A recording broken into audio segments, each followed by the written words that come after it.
விதை போட்டதுல இருந்தே ஒவ்வொரு ஸ்டேஜுக்கும் ஒவ்வொரு விதமான பராமரிப்பு கொடுத்துட்டே வரணும். அந்த மாதிரி பார்த்து பார்த்து தக்காளி செடிகளை வளர்த்து இப்போ அமோகமான அறுவடைகளை இப்ப நம்ம வீட்டு தோட்டத்துல எடுக்க ஆரம்பிச்சாச்சுங்க. ஒரே வெரைட்டி ஆனாலும் நிறைய தக்காளி செடிகளை வளர்க்கணும், நிறைய தக்காளி அறுவடைகளை எடுக்கணும் அப்படின்னு இருக்கவங்களுக்கும் சரி, வெரைட்டியும் நிறைய வளர்க்கணும், செடிகளும் நிறைய வளர்க்கணும் அப்படின்னாலும் சரிங்க. உங்க எல்லாருக்குமே நிறைய டிப்ஸ் கிடைக்கும் விதமா என்னோட வீடியோக்கள் இருக்கும். ஏன்னா இந்த முறை சுமார் 7 வெரைட்டி தக்காளி செடிகளை வளர்த்துட்டு இருக்கேன். இத்தனை வெரைட்டியும் முதல் முறையா வளர்க்குறேன். அதனால இதுல கிடைச்ச அனுபவம் அப்படின்றது ரொம்ப வித்தியாசமானதாவே இருந்ததுங்க. இந்த 7 வெரைட்டி தக்காளி செடியை வளர்க்கறதுக்கு எப்படி திட்டமிட்டேன் அப்படின்னு பார்க்கலாம்.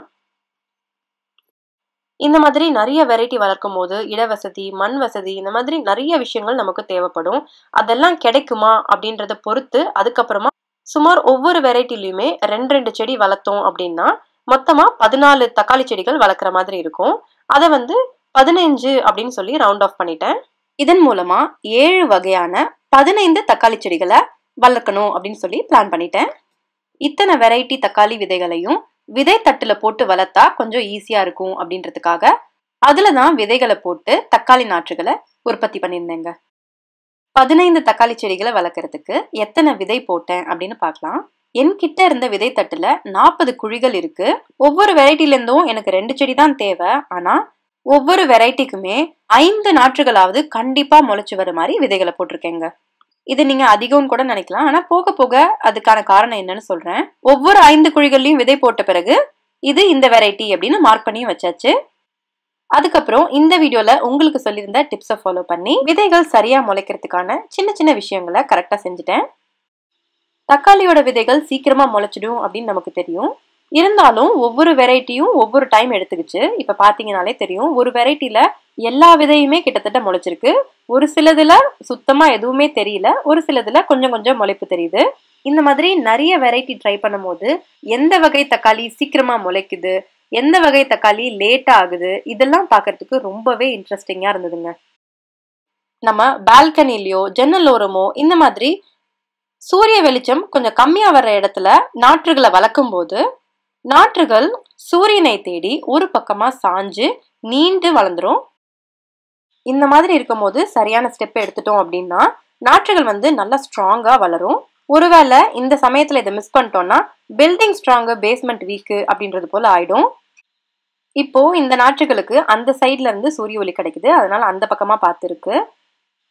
இந்த மாதிரி ஆகும்போது இந்த விதை தட்டுகளை திருப்பி வச்சிடணும். திருப்பி வச்சிட்ட பிறகு பாத்தீங்கன்னா இப்ப பாருங்களேன், நாற்றுகள் நம்மள பார்த்த மாதிரி இருக்கு.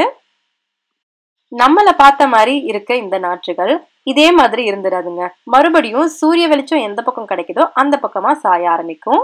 அந்த மாதிரி ஆகும் போதெல்லாம் இந்த விதை தட்டுகளை திருப்பி வச்சிட்டோம் அப்படின்னா நாற்றுகள் நல்லா ஸ்ட்ராங்காவே வளர்ந்துரும். இப்ப பாருங்க நாற்றுகள் எவ்வளவு சூப்பரா வளர்ந்துருக்கு அப்படின்னு. முன்னாடி வளைஞ்ச மாதிரி இருந்தது, இப்போ நல்லா கரெக்ட் ஆயிடுச்சு பாருங்க. பிளான் பண்ணது போலவே ஒவ்வொரு வெரைட்டிலையும் 5 நாற்றுகள் சூப்பரா வளர்ந்துருக்குங்க. இந்த நாற்றுகள் இப்போ அடுத்த கட்ட வளர்ச்சிக்கு ரெடி ஆயிட்டு இருக்கு. இந்த 2 இலைகளுக்கு நடுவுல குட்டியா கொஞ்சம் growth தெரியுது பாருங்க. இதுக்கு மேல வரப்போறதுதான் தக்காளி இலைகள். இந்த தக்காளி நாற்றுகள் எல்லாம் ஆரோக்கியமான தக்காளி செடிகளா வளர்ந்து தக்காளி அறுவடையில ஒரு கை பார்த்தாகணும் இல்லைங்களா?